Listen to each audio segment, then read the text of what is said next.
Christina, and Tyler Nicole. Today we're launching the first of our career series with our guest, Troy Sultan. Troy was one of the first interns here at iaam, where he worked in digital marketing and SEO with our founder, Malini. He was instrumental in building the foundation of what iaam is today. Since then, Troy has become an entrepreneur in the tech world as the co-founder of Wordio, an app that turns written content on the web into audio, and as director of talent acquisition at GroupShark. Today, he works for Google in technical staffing, and he's here to offer career, internship, and business advice based on his experiences. Thank you so much for joining us, Troy. Of course. Thank you for having me. So was your career path something that you expected to do or planned on doing while you were in college? Yeah, so I love that question. So as funny as it is, I think that I was definitely destined for somewhat of an entrepreneurial path, but I didn't quite understand that early. And so a funny story is I started college pre-med because I had this crazy vision of getting my MD and not so much practicing medicine, but I had this, this vision of building out this elaborate hospital system and hiring all these doctors and creating this machine, right? And not too long into that kind of progression, maybe about a year into school, I had some sort of revelation, and it came from some conversations that I had with a couple mentors, and I realized that it wasn't actually medicine that I wanted to practice. I really just wanted to build businesses, and I didn't need a degree in medicine to do that.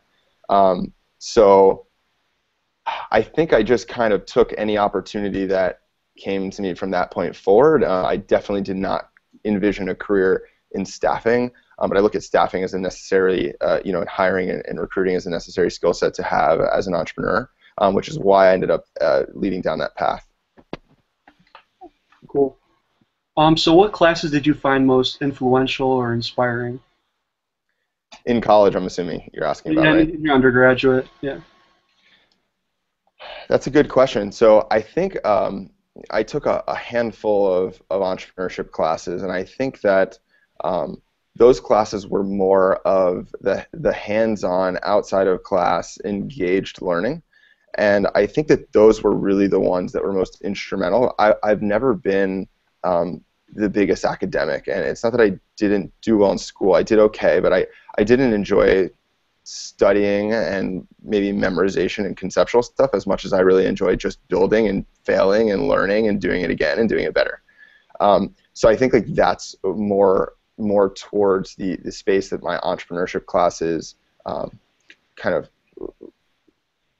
resided, and I think there was a lot to be learned there. And I think definitely depends on what type of learner you are, but for me, I definitely enjoy doing and learning from doing and from making those mistakes. And I believe kind of life in general and every subset of it is an iterative process. And I think that for me, it's important to kind of do and learn by doing, and that's what those classes allow me to do. That's awesome. So what is the most common mistake you see when you are recruiting individuals? So another good question. I think the answer definitely varies depending on depending on the context, right? So recruiting for Google is completely different than recruiting for a startup that's small, maybe 50 to 150 people.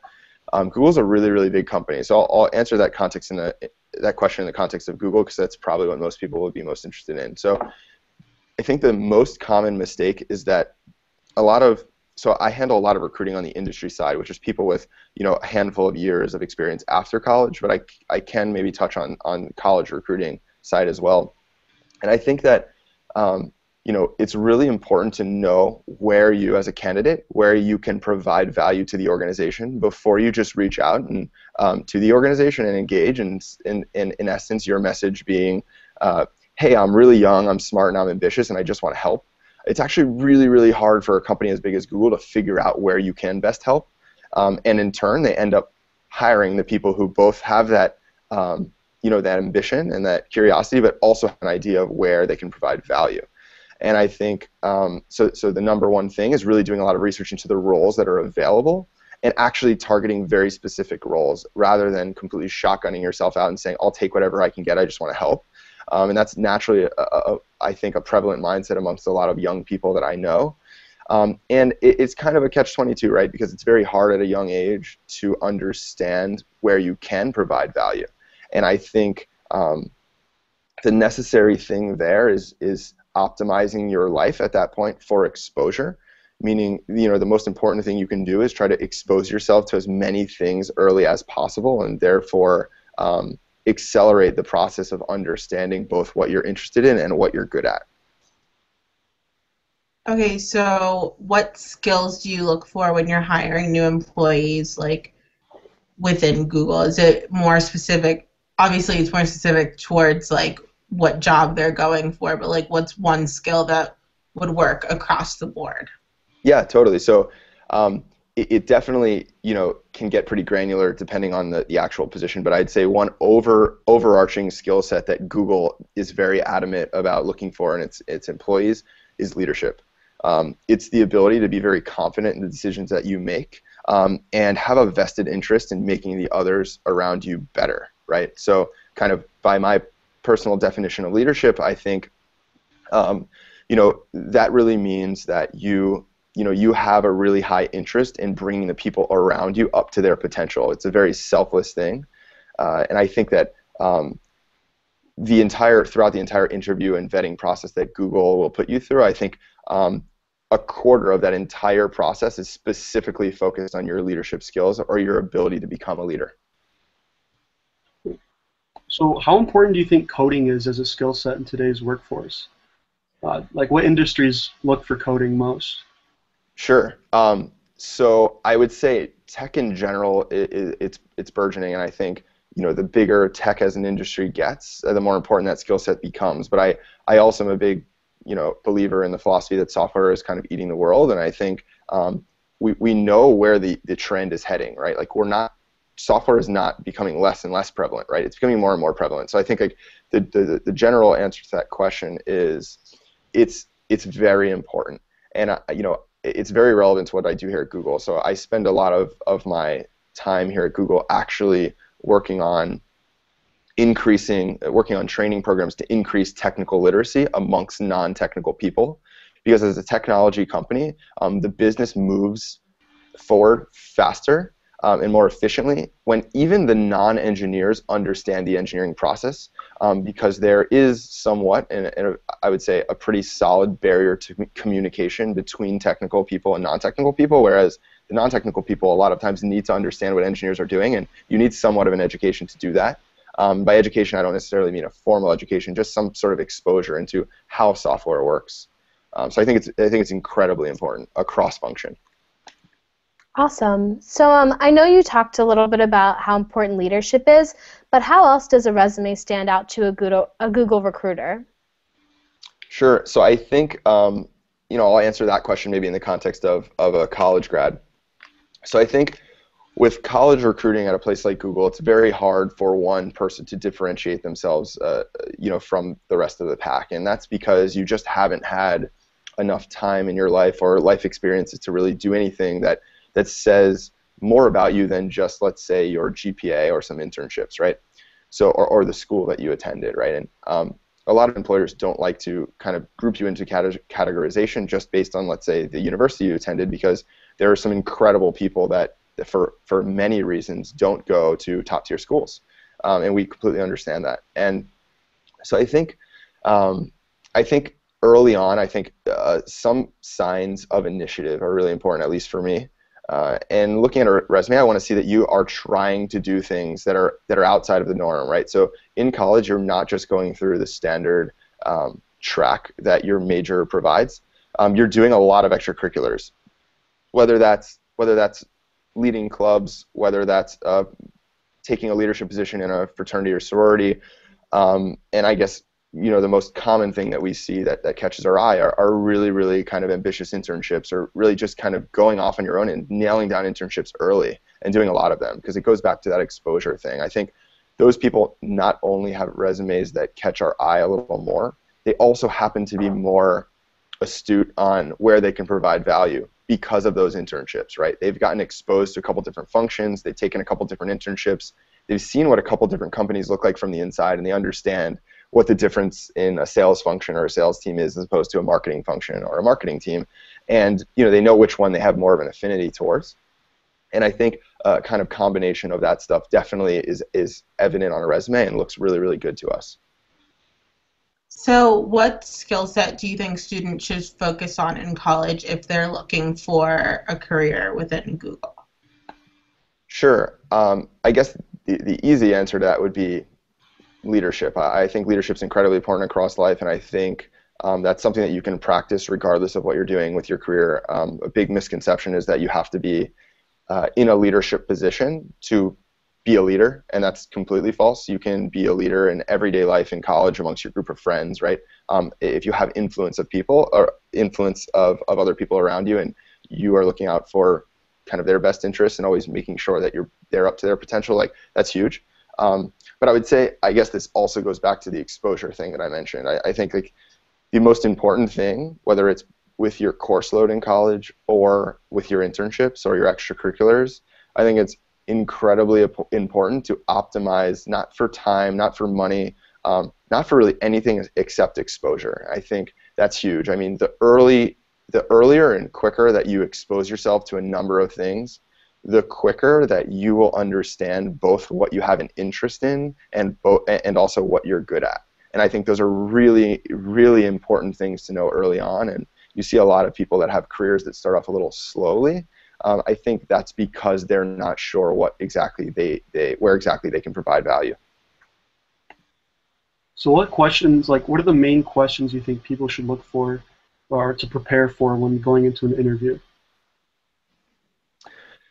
It's very hard to answer that question generally, but I would say, at least in my opinion, it's a lot. A really good interview process, in my opinion, is very open-ended. The questions are very open-ended. So I think it's less important to be thinking about what type of questions in regard to what are the best answers, and it's more so about your thought process in arriving to that answer, right? So if I ask you a very open-ended question, there actually is no right answer at all. There is nothing that you can say that is the ding, ding, ding, the bell just went off, this guy just got a thumbs up. Those don't exist, at least in the interviews that I give, both before coming to Google and sometimes here as well. I think it's all about how you can walk through how you arrive at the answer. If you just kind of take a random guess and you arrive at an answer and you can't explain exactly how you got there, that's a little bit of a red flag. So the alternative would be like walking through your thought process, and I can kind of step in your shoes as you think through the process, and I see that your head goes here very quickly, and you realize that wasn't really the best route, and then you wanted to evaluate this, and then you thought maybe the best thing to do would be to get advice from somebody else next, and then ultimately you arrive on your answer, which is, I actually can't answer your question because I would have to go do some research first, right? That's really interesting, right? And that tells me a lot about the type of person you are and the type of thinker you are. So I think, in short, it's less important to focus on right answers and more important to focus on the process you use to arrive at any answer. So we talked about how important internships are on a resume to get that first job, but how early should you start looking for those internships, especially when it seems like you need experience to get that first internship, but you can't get it right away when you're a freshman in college? Totally. That's a really good question. So I think with a lot of things in life, there is that kind of chicken and egg problem that needs to be solved, right? Like a lot of companies won't bring on interns unless you have prior internship experience. Well, how do you get that early internship experience? There is no magic bullet for solution for that. The answer, in short, the answer is as early as possible, and in order to make that happen, you have to hustle, period. You're just going to have to work really, really hard early to make that first thing happen, and that first thing that you make happen likely will cascade, and it will cause a lot of momentum that you won't even necessarily expect at the time that will end up carrying you to the next gig, which will then you will use that experience to get you to the next gig, and you can look at each of them like stepping stones. So I think there is no too early to look into internships or any sort of extracurriculars. Like I said, I think if you can start optimizing your life for exposure when you're 15, that would be incredible. I think people who are very young and take jobs really young a lot of people when I was young, like that was kind of an embarrassing thing. And I think those are some of the smartest people that I know today, are the people that started working young, because they very early on, way before a lot of people that were their peers, they started to learn what business was and how this thing that we call business works. And it's different reading about something in a book versus actually doing it and seeing it and intimately understanding it. And I think ultimately it all comes down to exposure. So however early that you're able to start exposing yourself to different things, that's when you should start. And again, exposure isn't necessarily just finding what you do like. It's just as important to figure out the things that you really don't enjoy and the things that you aren't good at too. So I don't want to leave that out of the equation.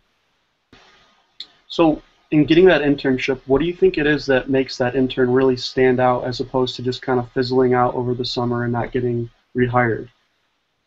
What do you think it requires? Sure. So the question is, how do you turn an internship into a job? Yes. Yeah, so I think it all comes down to the value that you can provide. So at any given point in time, if you're in any sort of role, whether it's helping your friends move, or you're at an internship and you're around a bunch of people you don't know and you have tasks, right? You're given some sort of tasks. I think the number one thing at that point that you should be concerned about is finding ways, any way, to provide value. And sometimes at small companies or even large companies, that means, when the trash is overflowing, go be the one that takes the initiative and takes it out and cleans the trash can, right? Get your to-do done. And in the real world and in business settings, the environment is so complex and there's so many moving parts, and there's so much to be done, right? It's infinite. The game of business is never over. Any company could make more money or grow bigger or grow faster or disrupt more industries, right? So the point there is there's always things that need to get done. It's just a matter of how quickly can a business execute on them. So I think in an internship role, never stop finding ways that you could provide value, whether that means as quickly as possible knocking out your to-do, which are the things that you were explicitly asked to do, and then just go bang down as many doors, as many offices as you possibly can, and find somebody who's willing to let you help them.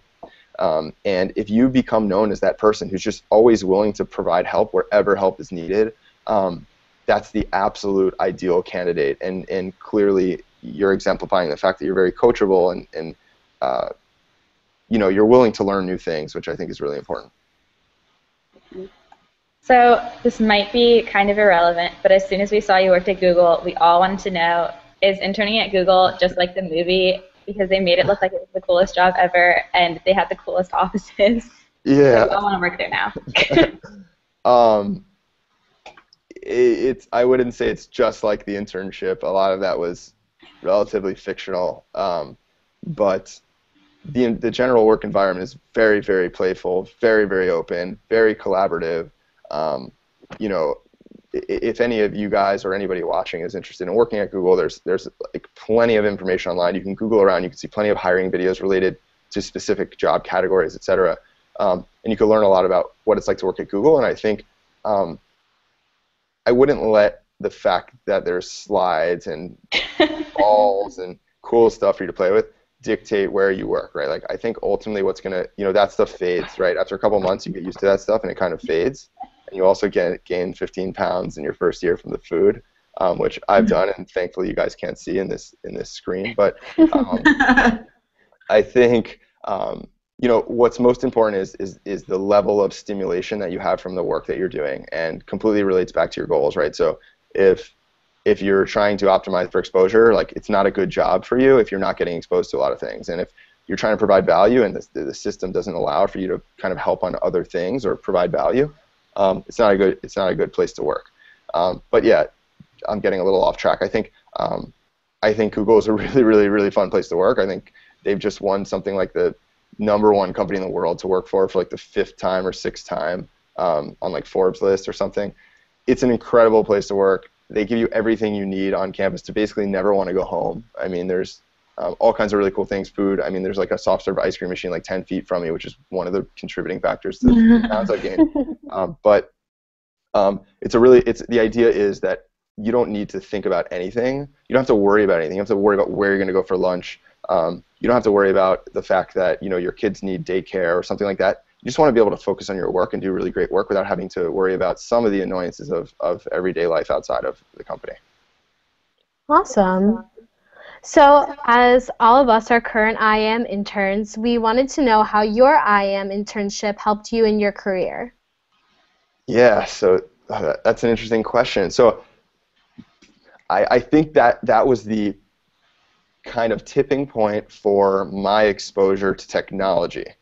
So that was one of my very first points at which I was exposed to the internet, and I just became absolutely fascinated with it. And it was through that. So, yeah. So I ended up through my experience at IAM, I learned a lot about search engine optimization and search engine marketing and optimizing for keywords and metadata. And I think, I carry that stuff that I learned then. Absolutely, I carry that with me every single day through life, and I think that I've coached probably 100 people through the last several years of my life on those very things that I learned, as well as I've had many opportunities, and I've had many opportunities to apply those to my everyday life. And the fact that I'm working in technology in general, this stuff, the conversation will always loop around to the type of stuff that I learned, and having that knowledge I think is really, really important because I can chime in on those conversations and give my 2 cents. And so it definitely is that exposure thing. I think that's one of those really early exposure points that sparked some curiosity in me. And I decided at that point I wanted to learn a lot more about this thing that they called the internet. And it definitely led me toward the things that would have eventually become my next career moves for sure. So we know that you were working with IAM in the very beginning stages with SEO and everything when there were only 6 interns here. So what was it like working with Malini in the early days of IAM? Yeah, so it's incredible, first of all, to see where IAM has come. And I think I remember I just didn't know what I didn't know at the time, right? I was young, I hadn't had a lot of exposure. And so I didn't quite understand what the progression of the business looked like. I didn't really understand that it was young and small compared to where it would be, right? I didn't really think about that. But I think it was incredible. It's really cool because when you're one of just a couple people, I wasn't just working on SEO and SEM. When Malini had something come on her plate that she had to do regarding a sponsorship package or something like that, she knew I was willing to help because I made that evident. She would let me jump in and help her on some of the work that she had on her plate regarding sponsorship packages or other things that I wanted to get exposed to, right, that I just wanted to try out and see what it was like and what that meant. What is a sponsorship package, right? I had no idea. Let me understand what that is. So I think it was really, really incredible. And I just remember having numerous 3 to 4 hour work sessions with Malini, and I would leave them and just go, why in the world would she just spend so much time with me? Why did that? I don't understand. Why did she just want to spend that much time with me? And I think it was incredibly valuable because at the time, I didn't see myself as providing as much value to her as she was providing to me. So, I'm always cognizant of a mutually beneficial relationship, and that's why I sometimes felt she was putting a little more into me than I really deserved. I think we all feel that sometimes. She spends a lot of time with each and every one of her interns, to this day, and it's really great. That's so cool to hear that she's still spending time with you guys. She's incredibly smart and one of the most persistent people I've ever met. And I am still kind of prospering, several years later, which is so cool to see. So here at IAM, we talk a lot about fashion, but we don't think it's something that necessarily has to do with the runway or high fashion and that kind of thing. We think it's something that can fit into daily life. So from your perspective, how would you describe fashion, especially in the workplace? So it's funny because I work at... Probably your area of expertise. Yeah, definitely not my area of expertise. I dress... I have no style whatsoever. But I think I'm lucky to work in a place where style just is not what defines you at all. I mean, it's the last thing that comes to mind when you're talking to somebody. It's more of a place where, your thoughts and ideas are really more so what defines you and how you are judged around here, as opposed to, making that surface level kind of superficial judgment as to what somebody's wearing. I still think fashion is a really cool way to help add to that overall kind of definition of who you are, right? Like, I don't think it should define you, but I definitely think to some extent it does, add to the overall definition of what, of who you are. So I think it's important, and I think that to some people it's more important than others, and I think that's totally cool. I think at the end of the day, you got to be you, right? You got to kind of not worry about what other people think around you, and just be you. And if you feel like you want to, attack life looking really awesome, then attack life looking really awesome. So what do you suggest someone wear to an interview for a job in a technology setting? Really good question. So definitely nothing more than you would wear walking around the street on like a Saturday. If you come in a suit and tie, it's like an immediate red flag. It kind of says that you don't understand the culture very much. It actually is. It's not more of a neutral thing. It's like actually like, whoa, like we've had people where I'm like, dude, just take off the tie. Like, take off the tie. Let's like undo a couple of buttons. We'll look like we didn't try as hard. So I would say, jeans and a t-shirt in technology are like about as dressy as it gets. That's so interesting.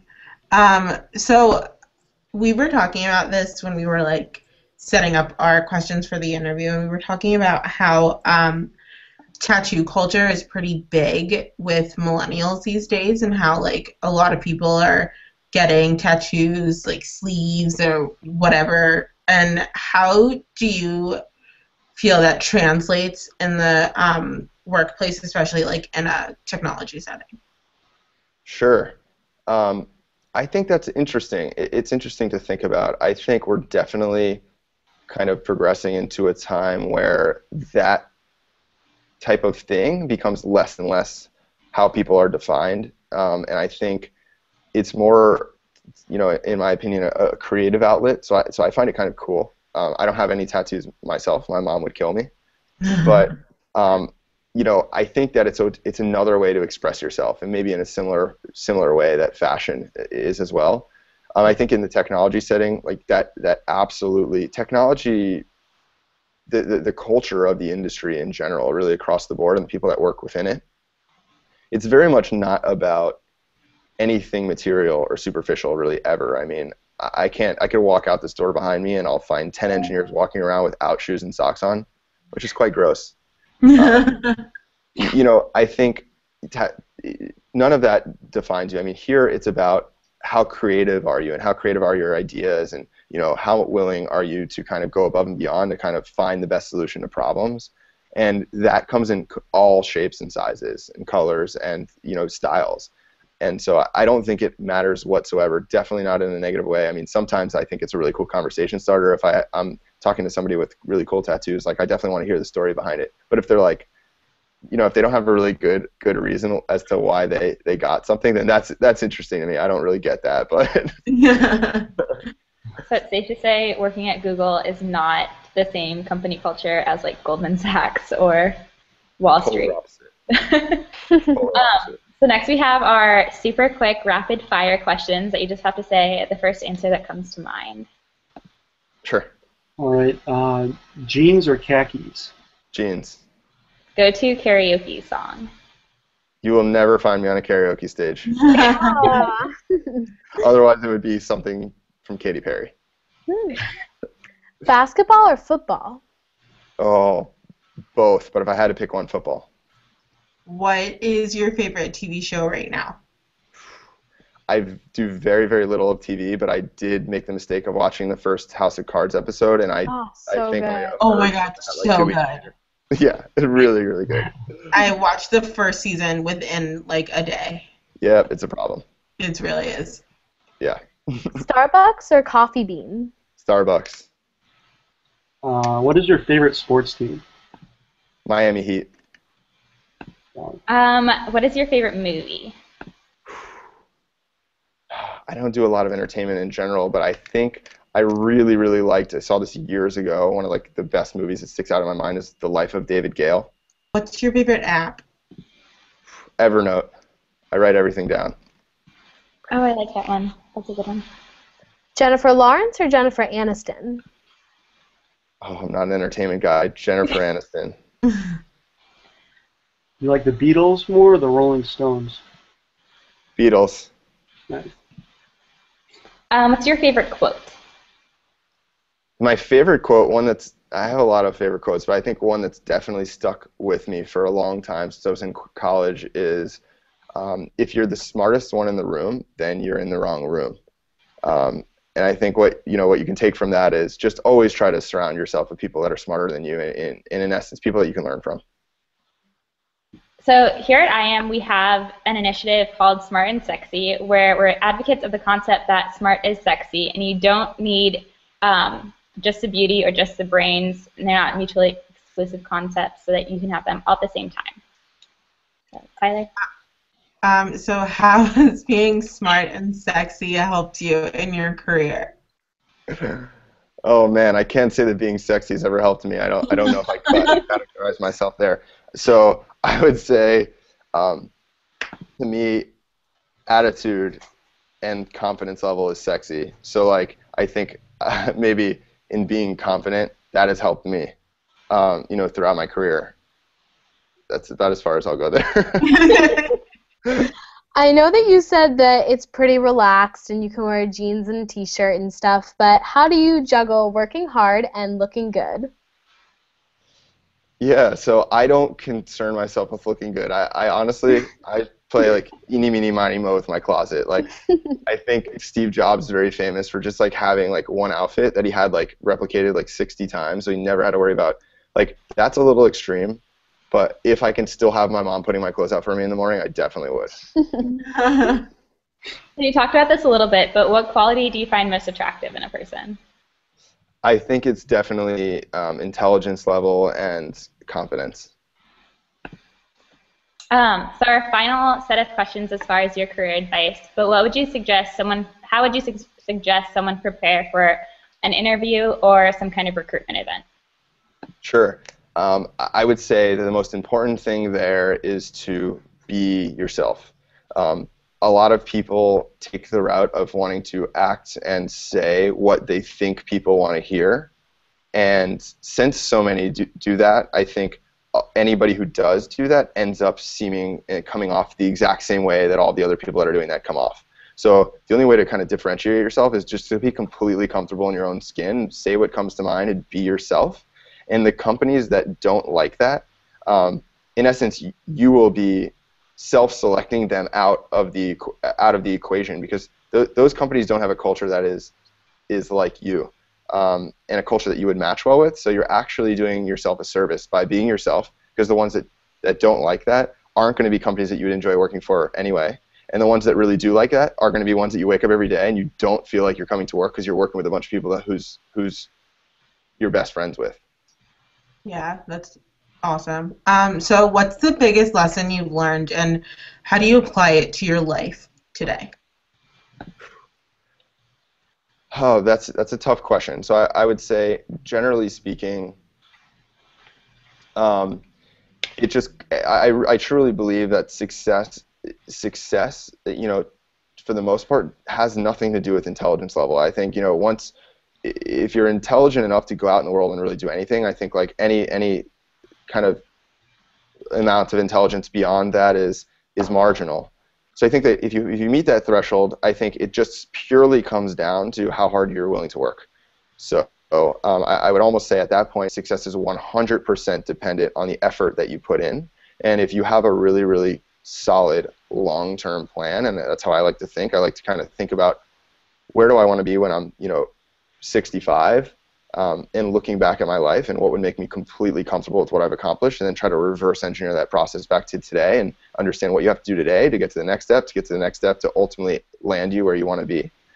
And so I think, generally speaking, the most important lesson is that you just have to work harder than everybody else, period. I mean, if you're not working super hard, there's somebody that's competing with you ultimately that is, and it's the only competitive advantage that there really is. I totally agree with that. And as a last question, what piece of advice would you give to someone that wants to start their own business venture or startup company in today's age? Yeah. So I would say just go do it. To keep it simple. I think I've started many business ventures, most of which have failed, but they have been the absolute best learning experiences of my life, and they will absolutely one day be attributed. My success one day will be attributed to those failures. So, and I say failure because that's how society labels it as, but like those quote unquote financial failures that I've had in the business world, entrepreneurially, I think those are some of my biggest successes. Those were like the biggest decisions that I made in my life that helped me learn the most, the type of things that you can't learn without going off on your own. So my advice is just the timing is never going to be right. You're never going to have the right people, the perfect people around you. The stars often don't fully align ever. You got to just go do it and learn along the way. Thank you so much for taking time out of your busy schedule to talk with us. We wish you the best of luck in all your business endeavors, and I'm sure we'll be hearing more great things from you in the future. Don't forget to follow Troy on Twitter at Troy Sultan and visit his website at troysultan.com. And follow iaam on Twitter at iaam and subscribe to our YouTube channel and check us out at iaam.com. You can find all this information in the description box below this video. Join us next time for iaam in Your Living Room, featuring some of the newest up-and-coming teens and young adults like you.